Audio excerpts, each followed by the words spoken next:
few years ago I played with Wieland in the festival in Utrecht, early music festival. We did a program with pieces for 3 gambas and pieces for 2 gambas.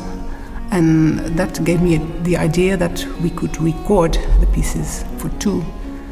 I made a recording with Fred 2 years ago, and the sound was so nice that I thought if we add Wieland it will even be better.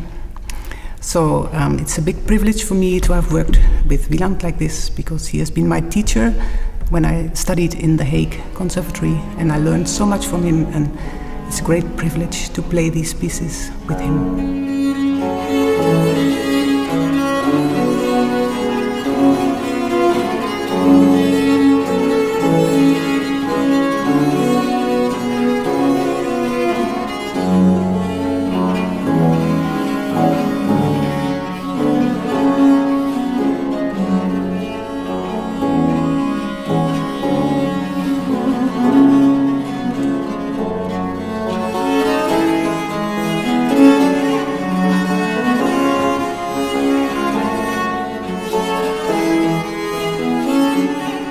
Something about the suites by Marin Marais, suites for 2 gambas.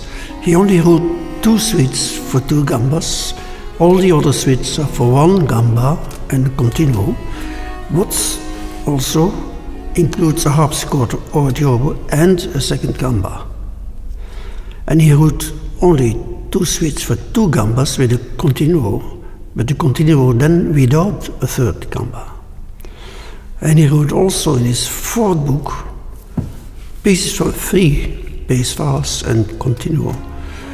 And he says himself that for the 2 suites for 2 gambas of book 1, you do need only 2 gambas, because one of the 2 is always helping to play the bass also.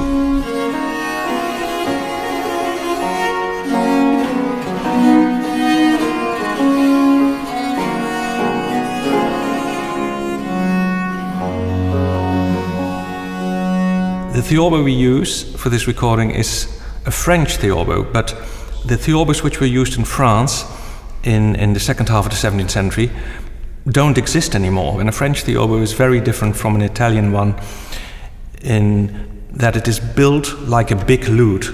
The French were so attached to the lute and the lute sound that when Italian theorbos came to France in the 1640s, they liked that idea of an instrument with an extended bass range and with a long second neck, but the sound itself, the Italian sound, which was a radical change from the lute, they didn't like that much. So they used old 16th century bass lutes and stuck a long neck on it, like a theorbo was in fact, and called that a théorbe.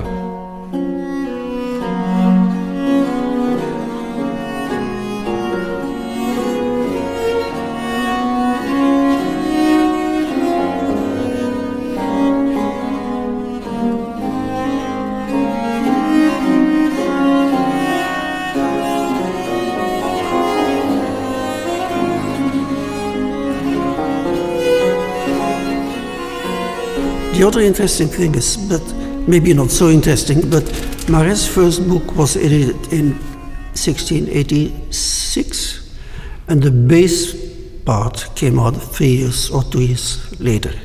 But that was not what he really wanted, I think. It was kind of a practical thing, because the engraver was probably not free.